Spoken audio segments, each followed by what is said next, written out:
Alhamdulillah, Bismillah wa salatu wa salam ala Rasulillah, amma ba'd. Chapitre numéro 22, Ilyes. Section numéro 1. Ilyes, le prophète de Baalbek. Le Très-Haut a dit, après l'histoire de Moussa et Haroun, à la sourate As-Saffat, donc les anges alignés en rang, وَإِنَّ إِلْيَاسَ لَمِنَ الْمُرْسَلِينَ إِذْ قَالَ لِقَوْمِهِ أَلَا تَتَّقُونَ أَتَّدْعُونَ بَعْلًا وَتَذَرُونَ أَحْسَنَ الْخَالِقِينَ.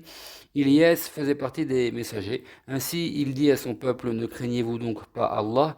Est-ce que vous invoquez Baal et délaissez le meilleur des créateurs? Allah, votre Seigneur, est le Seigneur de vos premiers aïeux. Ils le démentirent et furent ainsi tourmentés, sauf les adorateurs d'Allah, les sincères.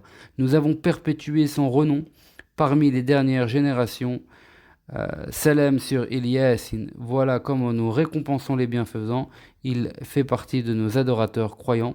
Donc tous les versets qui concernent Ilyas sont les versets du 123e au 132e de la sourate 37, sans fait. Donc il y a eu juste le début qui a été mentionné plus haut.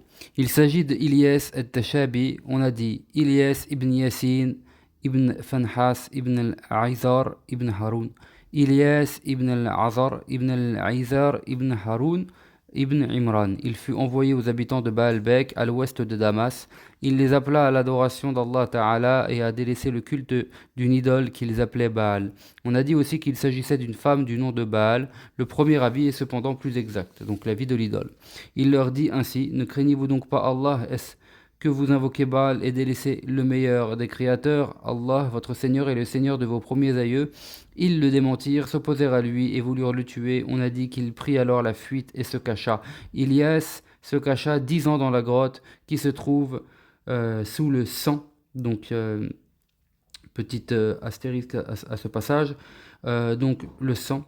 Peut-être le lieu dont parle ainsi l'auteur au chapitre L'histoire des fils de Adam. Il y a au mont Qasiyoun, au nord de Damas, une grotte appelée la grotte du sang.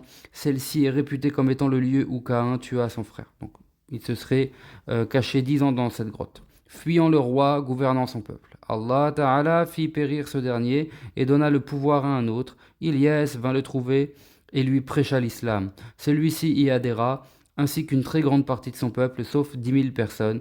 Il ordonna de massacrer ces derniers, et ça c'est relaté par Abu Yaqub al-Azru'i, d'après Yazid ibn Abd al-Samad, d'après Hisham ibn Ammar, d'après Ka'ab al-Akhbar. Ilyas, alayhi salam, a fui son peuple et a demeuré dans la grotte d'une montagne pendant 20 nuits ou 40 nuits. Les corbeaux lui apportaient sa nourriture.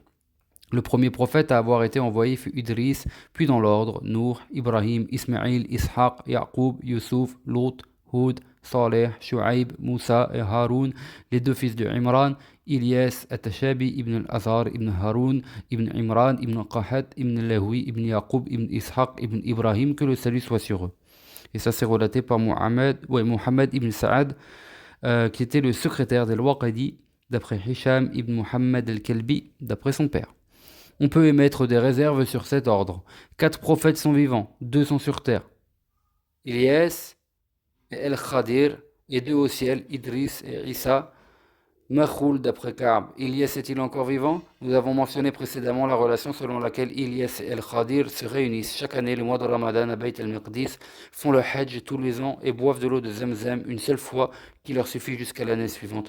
Nous avons aussi cité le hadith selon lequel les deux se réunissent à Arafat tous les ans et avons montré comment rien de tout cela n'est exact, ce que les sources appuie et quel Khadir est mort ainsi qu'Ilyas. Donc, qu'on soit bien d'accord, les sources sur lesquelles on s'appuie, c'est qu'Al Khadir est mort ainsi qu'Ilyas.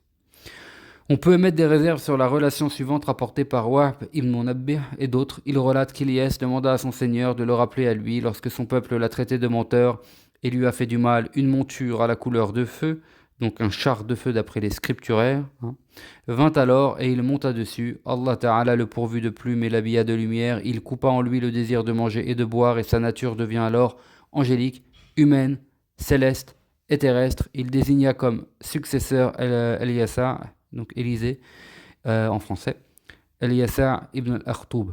Cela fait partie en effet des récits israélites qu'on ne doit ni confirmer ni infirmer. Il apparaît plutôt que ce récit est loin de l'exactitude. Wallahu a'lam. À propos du hadith rapporté par Al-Hafiz Abu Bakr al-Bayhaqi, Anas ibn Malik radiallahu anhu a relaté. Nous étions en voyage avec le messager d'Allah sallallahu alayhi wa sallam. Nous sommes descendus en un lieu et on entendit alors dans l'oued un homme dire: Mon Dieu, fais que je sois de la communauté de Muhammad sallallahu alayhi wa sallam et qui est l'objet de ta grâce et est pardonné. Je regardai par-dessus l'oued et il y vit un homme qui faisait plus de 300 coudées de haut. Il me demanda: Qui es-tu? Je suis Anas ibn Malik, le serviteur du messager d'Allah sallallahu alayhi wa sallam. Où est-il? Là-bas. Il entend tes paroles. Va auprès de lui et transmets-lui mon salut en lui disant que son frère Ilyas le salue. Je vis le prophète sallallahu alayhi wa sallam et l'en informai. Il partit alors à sa rencontre, l'embrassa et le salua. Ils s'assirent ensemble et se parlèrent. Il dit: Ya Rasulallah, je ne mange qu'un seul jour par an. Or voici le jour où je déjeune. Mangeons donc ensemble. Une table descendit alors du ciel. Pour eux, il y avait dessus du pain, du poisson et du céleri. Ils mangèrent et m'en donnèrent avec eux, puis nous fîmes la prière du Asr. Il lui a fait ensuite ses adieux, et j'ai vu qu'il était passé dans le nuage vers le ciel. Et ça, c'est rapporté par Al-Bayhaqi, d'après Abu Abdullah Al-Hafiz, d'après Abu Al-Abbas, Ahmed ibn Sa'id Al-Madani, entre autres, à Bukhara. Donc, Al-Bayhaqi nous a épargné lui-même son étude en disant que ce hadith était da'if. Hein, d'accord? Ce qui est étonnant, par contre, c'est que Al-Hakim Al-Nisaburi l'est rapporté dans son Mustadrak, lié aux deux Sahih. C'est en effet un hadith inventé en opposition avec les hadiths valides à plusieurs points de vue. Sa signification est de même invalide. Ainsi, on a déjà mentionné le hadith rapporté dans les deux Sahih où le messager d'Allah sallallahu alayhi wa sallam a dit: Allah a créé Adam et celui-ci mesurait alors 60 coudées de haut jusqu'à ce qu'il dise: Depuis, les créatures ne cessent de rapetisser jusqu'à aujourd'hui.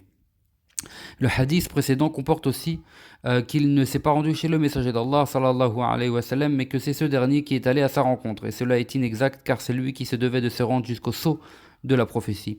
Il comporte aussi qu'il mange une fois dans l'année. Or il a été relaté précédemment de Wahb que Allah Ta'ala lui a retiré le désir de nourriture et de boisson. On a mentionné de même les relations selon lesquelles il buvait de l'eau de Zamzam une seule fois par an et que cela lui suffisait pour une année entière. Toutes ces relations se contredisent donc et toutes sont fausses. Ils le démentirent et furent ainsi tourmentés. Ils furent amenés au tourment soit en ce monde et dans la vie dernière, soit dans la vie dernière, mais la première probabilité est plus apparente. Ainsi que l'ont expliqué les commentateurs, ou plutôt ainsi que l'ont expliqué les commentaires et les historiens. Sauf les adorateurs d'Allah, les sincères, donc sauf ceux qui ont cru parmi eux, nous avons perpétué son renom parmi les dernières générations, donc nous avons laissé après lui une bonne renommée pour lui dans le monde, ainsi il n'est mentionné qu'en bien. C'est pourquoi Salam sur Ilyasin, c'est-à-dire Salam sur Ilyas, car les Arabes rajoutent la lettre Noun dans plusieurs noms ou changent une autre lettre par le Noun. Ainsi ils ont dit pour Ismaïl, Ismaïl, pour Israël, Israël, pour Ilyas, Ilyasin. On a lu aussi Salam ala Ilyasin. Donc, salam sur la famille de Yasin, c'est-à-dire la famille de Mohammed ibn Mas'ud. Et d'autres ont lu Salam ala Idrasin. Donc, salam sur Idrasin. On a en effet relaté d'Ibn Mas'ud par la voix d'Ishaq ibn Ubayda ibn Rabi'a qu'il a dit Ilyas et Idris. Et c'est ce pourquoi Ad-Dahak ibn Muzahim a opté.